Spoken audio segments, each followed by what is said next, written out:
సూసైడ్కు promote చేయడం, అంటే వ్యక్తులు ఆత్మహత్యలకు పాల్పడేలా ప్రేరేపించడం, దాని మీద కూడా కేసులైనాయి.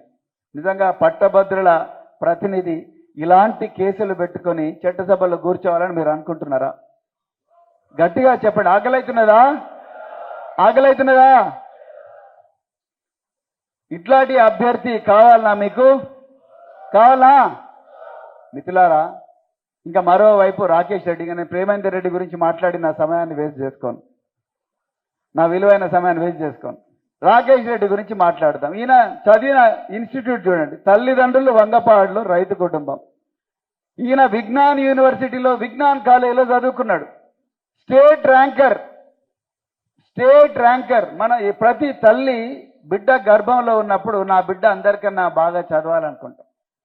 ప్రతి తల్లి తండ్రులు గర్భం నుంచి బిడ్డ బయటికి వచ్చిన వెంటనే ఈ బిడ్డ ఒక గొప్ప పాఠశాలలో చదవాలి, మనను పేదరికం నుంచి విముక్తి చేయాలి, పేదవాళ్ళైతే మన కుటుంబ గౌరవాన్ని నిలబెట్టాలి, మన గౌరవాన్ని నిలబెట్టాలి, అందరి నోట్ల నానాలి ఒక మంచి వ్యక్తిగా అనుకుంటాం.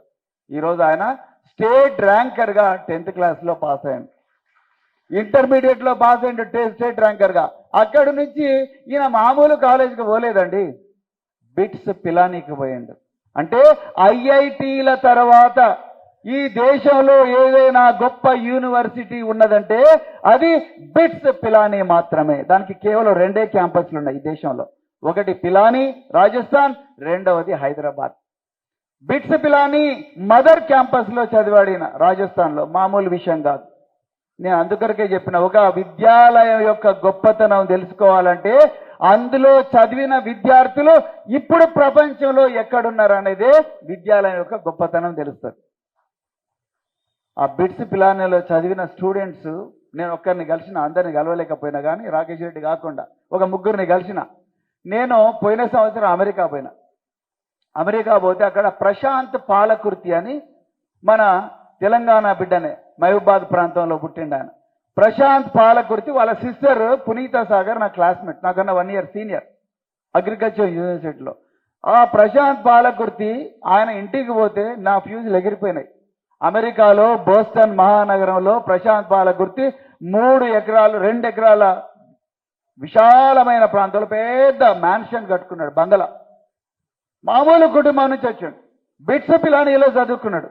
బిట్స్ పిలానీలో చదువుకొని పెద్ద బంగళా కట్టుకున్నాడు. అసలు నీకు ఇంత ఆస్తి ఎక్కడ వచ్చిందంటే రాత్రింబవళ్ళు కష్టపడ్డా. నేను బిట్స్ పిలానీలో చాలా కష్టపడి ఈ స్థాయికి వచ్చిన. నేను $700 million నా కంపెనీని అమ్మిన, వచ్చిన డబ్బంతా కూడా ఈ ప్రజోపయోగ కార్యక్రమాలకే వాడుతా ఉన్నా అని చెప్పడం జరిగింది. అలాంటి వ్యక్తి ప్రశాంత్ పాలకుర్తి ఎక్కడ చదువుకున్నాడో అక్కడ మన రాకేష్ రెడ్డి చదువుకున్నాడు. ఒకసారి ఆలోచించండి. రెండో విషయం, శాండిస్క్ అని ఒక ఫేమస్ కంపెనీ. ఆ శాండిస్క్ కంపెనీ చైర్మన్, దాని CEO ఇలా బిట్స్ పిలానీలో చదువుకున్నాడు. అంటే ఈ విధంగా ప్రపంచంలో ఏవైతే గొప్ప గొప్ప కంపెనీలు ఉన్నాయి, స్విగ్గీ అని మీరు చూసిండ్రు. స్విగ్గీ తెలుసా మీకు? జొమాటో, స్విగ్గీ అని వెనక మరి బ్యాగ్ పెట్టుకొని మనకు ఫుడ్ డెలివరీ చేసే సంస్థ స్విగ్గీ ఫౌండర్స్ ఇద్దరు కూడా బిట్స్ పిలానీ స్టూడెంట్సే. స్విగ్గీ అనే సంస్థ చాలా ఆల్మోస్ట్ $1 million వాల్యుయేషన్ ఉంది దానికి. మూడవది ఫణీంద్ర సమా అని మన తెలంగాణలో చీఫ్ ఇన్నోవేషన్ ఆఫీసర్గా పనిచేసిండు బీఆర్ఎస్ గవర్నమెంట్లో. ఫణీంద్ర సమా redbus.in అని ఒక కంపెనీ పెట్టిండు. నేను ఫణీంద్ర సమాతోని నేను బెంగళూరులో హుబ్లీలో కలిసిన ఫణీంద్ర సమాను. మామూలు పేద కుటుంబం నుంచి వచ్చిన వ్యక్తి, నిజామాబాద్లో పుట్టిండు, బిట్స్ పిలానీలో చదువుకున్నాడు. redbus.in అనే ఒక సంస్థ పెట్టిండు. అది $100 కోట్ల విలువైన కంపెనీ అయిపోయింది. దాన్ని వదిలేసి ఇంకో కంపెనీ పెడుతున్నాడు ఆయన మళ్ళీ. అలాంటి గొప్ప గొప్ప వ్యక్తులు చదువుకున్న బిట్స్ పిలానీ నుంచి ఆలోచించండి. ఒక్కసారి ఆలోచించండి. ఆయన రేపు మన ఎమ్మెల్సీ అయితే గోరికొత్తపల్లి నుండి కౌకొండ దాకా, కౌకొండ నుండి దుబ్బ్యాల దాకా, దుబ్బ్యాల నుండి మరి రేగొండ దాకా, జుబ్లీ నగర్ దాకా, ఉల్లిగడ్డ దామెర, గట్లకానిపర్తి, పులికుర్తి, నీరుకుల్ల, పెద్ద కోడెపాక, చిన్న కోడెపాక, ఆరపల్లి, మాదారం, నర్సక్కపల్లి, అదేవిధంగా పులిగిల్ల, వరికోలు, గ్రామానికి ఒక్కొక్క రాకేష్ రెడ్డి ఉంటాడు బాయ్. ఎప్పుడైనా ఆలోచించినావా మనం?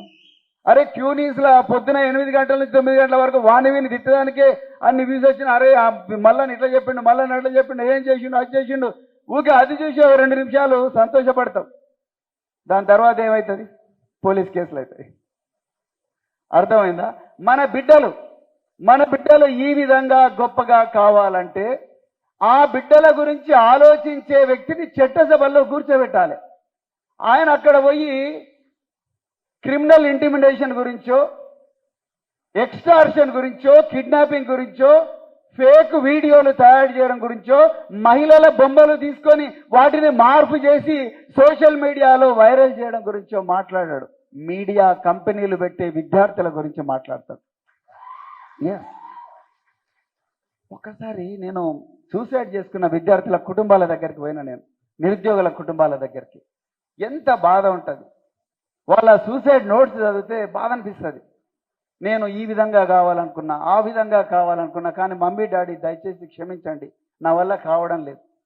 నేను ఎంతమంది దగ్గరికో పోయినా కానీ ఎవరు నాకు సహాయం చేయలేదు. నాకు ఒక ఐపీఎస్ ఆఫీసర్ కావాలని ఉంది, కానీ నాకు కోచింగ్కు డబ్బులు లేవు. నేను కంపెనీ పెట్టాలని ఉంది, కానీ నా ఐడియాను ఎవరు గుర్తించడం లేదు. మీరు చూస్తే నాన్న అనారోగ్యంతో మంచాన పడ్డాడు, అమ్మనేమో నరువురు కొట్టుకుంటా ఏను మామూలు మార్కెట్లో పనిచేస్తూ ఉన్నది. నేను నీ బాధ చూడలేనమ్మా అని చెప్పి ఆ బిడ్డలు సూసైడ్ చేసుకున్నారు. నేను పోలీస్ ఆఫీసర్ కాబట్టి నేను అవన్నీ ఆ ఫైల్స్, ఆ సూసైడ్ నోట్స్ చూసిన. ఇవాళ తెలంగాణ ఉద్యమంలో ఎంతమంది అమరవీరుల శవాలు మోయలేదు. నేను ఉస్మాన్ యూనివర్సిటీలో ఒక ఐపీఎస్ ఆఫీసర్గా శ్రీకాంతచారి, అదేవిధంగా సిరిపురం యాదయ్య, అదేవిధంగా సాయి కుమార్ కెమికల్ ఇంజనీర్, ECH1లో ఒక కెమికల్ ఇంజనీర్ ఉదయం 11 గంటలకు అప్పటిదప్పుడే మరి ఉరేసుకొని చనిపోతే, కొన ప్రాణాల్లో ఉన్న బిడ్డను భుజాల మీద వేసుకొని గాంధీ హాస్పిటల్ తీసుకపోతే డాక్టర్లు అయిపోయింది సార్ చనిపోయింది అన్నారు. వాళ్ళ తల్లిదండ్రులను చూస్తే కోదాడ నుంచి వచ్చిండ్రు, వాళ్ళ తల్లిదండ్రులు చూస్తే బాధ అనిపించింది. కూలీలు, కానీ ఒక గొప్ప కళ కోసం చనిపోయాడు. సిరిపురం యాదయ్య మొత్తం అంటు పెట్టుకున్నాడు. ఎట్లైనా చేసి ఈ పోలీసులను అనుకోవాలని ఉరికొచ్చిండు. ఎందుకంటే మేము ఆ రోజు అంటే పోలీస్ అధికారులందరూ కూడా చెలో అసెంబ్లీ అనే ఒక కార్యక్రమాన్ని పిల్లలకు ఇబ్బంది కాకూడదని అడ్డుకున్నారు. నీ పేరేంటి బాబా అంటే, సార్ నా పేరు తెలంగాణ అన్నాడు. మీ నాయన ఏం చేస్తాడు? లేరు సార్ మాది తెలంగాణ అన్నాడు. అనాథ తల్లిదండ్రులు ఇద్దరు చనిపోయినారు, కానీ తెలంగాణ పేరు చెప్పుకుంటూ చనిపోయిన అమరవీరుడు సిరిపురం యాదయ్య, శ్రీకాంతాచార్య, వీళ్ళందరూ ఏ మొహం పెట్టుకొని, ఇలా కాంగ్రెస్ పార్టీ ఏ మొహం పెట్టుకొని పట్టభద్రుల దగ్గరికి వస్తున్నది మాకు ఓట్లు వేయమని? With what face you are coming to people and seeking votes? You have no moral right, my dear Congress and Chief Minister Revanth Reddy. You have absolutely no moral right. నీకు లేదు, ఆ నైతిక హక్కు లేదు. నిజంగా నీకు ఆ నైతిక హక్కు ఉంటే మొదటి రోజు డిసెంబర్ 7వ తారీఖు నాడు నువ్వు చేసే మొదటి సంతకం పట్టభద్రుల కోసమే అయి ఉండాలి. మరి చేసిండు ఆ పట్టభద్రుల కోసం మొదటి సంతకం? పట్టభద్రుల కోసం నువ్వు చెప్పిన మొదటి మాటనే పచ్చి అబద్ధం. 9వ తారీఖు నాడు రాండి, రుణమాఫీ తీసుకోండి, 2 లక్షల రూపాయలు. వచ్చిందా రుణమాఫీ? వచ్చిందా? 500 రూపాయల బోనస్ వచ్చిందా? వారికి 2500 రూపాయల మహిళల భృతి వచ్చిందా? 4000 రూపాయల అత్తకు పింఛన్ వచ్చిందా? 200 యూనిట్ల కరెంట్ ఫ్రీగా వచ్చిందా? విద్యార్థులకు చేయూత్ అనే కార్యక్రమం కింద 5 లక్షల రూపాయలు ఇస్తున్నారు. ఇచ్చిందా? అసలైన తొలి వెలుగు. ఫాలో వాట్సాప్ @తొలి వెలుగు అఫీషియల్.